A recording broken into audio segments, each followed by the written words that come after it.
Have you ever wondered why some books just stick around for decades? Yeah, it's fascinating, isn't it? Like How to Win Friends and Influence People. I mean, 1937 it first came out. Right. Get this. The initial print run was tiny, just 5,000 copies. No way, Yeah. that few. But then, boom, it just exploded, became this huge international bestseller. And people were still reading it, really relying on it well into the 1980s. That's almost 50 years later. It's wild. And Dale Carnegie himself, he had that great quote, didn't he? Oh yeah, about making money versus language. Uh-huh. That it was easier to make $1 million than to, like, put a phrase into the English language. And yet his book title, How to Win Friends and Influence People. Everyone knows it. It totally became one of those phrases. And it's everywhere, not just English. Translated into pretty much every written language imaginable. Keeps finding new readers, generation after generation. It really does suggest there's something fundamental in there, doesn't it? About, well, people. Absolutely. And that's really what we're aiming to do in this deep dive today. Yeah. We want to pull out the really valuable, timeless stuff on human relations from this classic. Right. The mission, if you like, is to give you, listening right now, those core insights. Yeah, without you having to wade through everything, kind of the quick, thorough guide to what really makes this book tick. And the story behind the book itself is pretty interesting, too.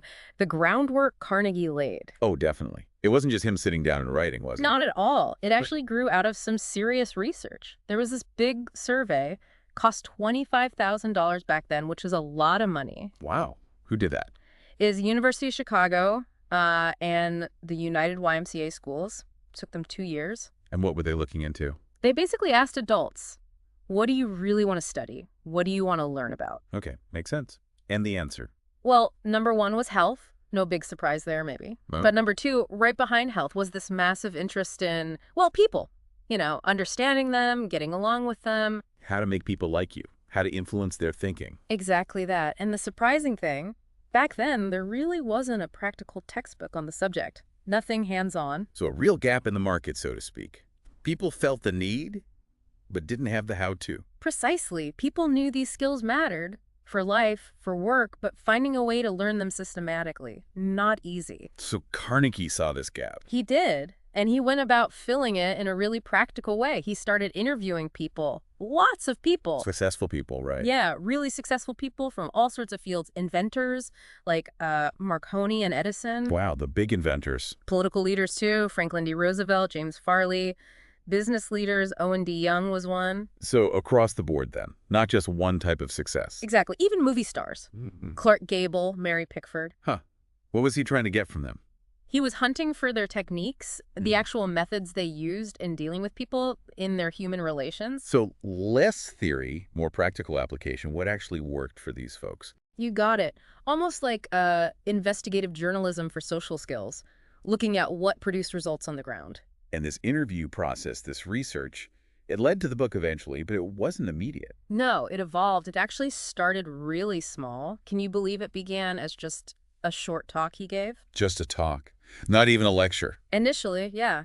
But it was popular. It gradually grew, expanded into a full 90-minute lecture. Okay, getting bigger. And he gave that lecture for years. It was part of the Carnegie Institute courses there in New York. Ah, so it's tested live, in front of audiences. Totally. The book really came out of that experience. He called it a laboratory, basically, shaped by feedback, by the experiences of thousands of adults trying these ideas out. So it wasn't just cooked up in isolation. Not at all. He said it started with just a few rules printed on a postcard. A postcard. Seriously? That's the story. And over 15 years of experimenting, researching, refining, it became the book we know. 15 years. That's dedication. It tells you these aren't just quick tips he thought up. Right. These principles were tested, honed, proven through real-world use by thousands.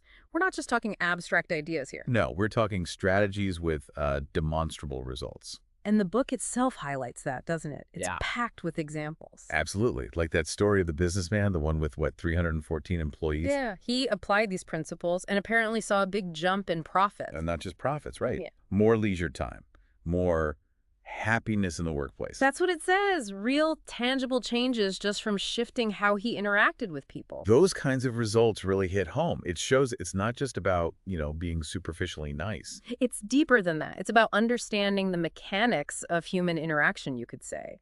in a way that actually leads to better outcomes. For everyone involved, ideally. And there are other examples too. Countless salespeople boosting their sales figures. Right. Executives getting more authority, pay raises. There's even that specific one about the executive at Philadelphia Gas Works. Oh, yeah, the guy who was about to be demoted. That's him. Used these truths, as the book calls them, managed to turn it around, avoided the demotion, actually got a promotion instead. See, these aren't just feel-good anecdotes. They point towards something powerful in Carnegie's approach, working across different situations. Definitely.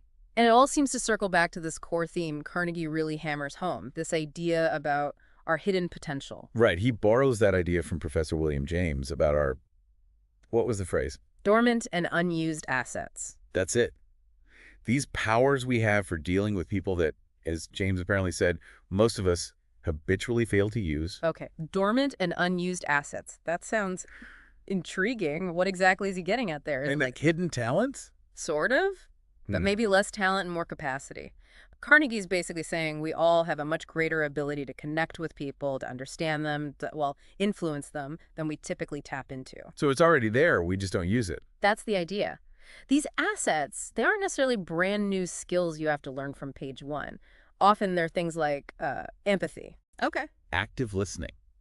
Really trying to see things from the other person's perspective. Things we might do sometimes, maybe, but not consistently. Exactly. We might do them occasionally or instinctively, Okay. but we haven't consciously developed them or applied them strategically, you know? So it's less about finding something totally new inside us and more about waking up and nurturing the potential we already possess for better interactions. Precisely.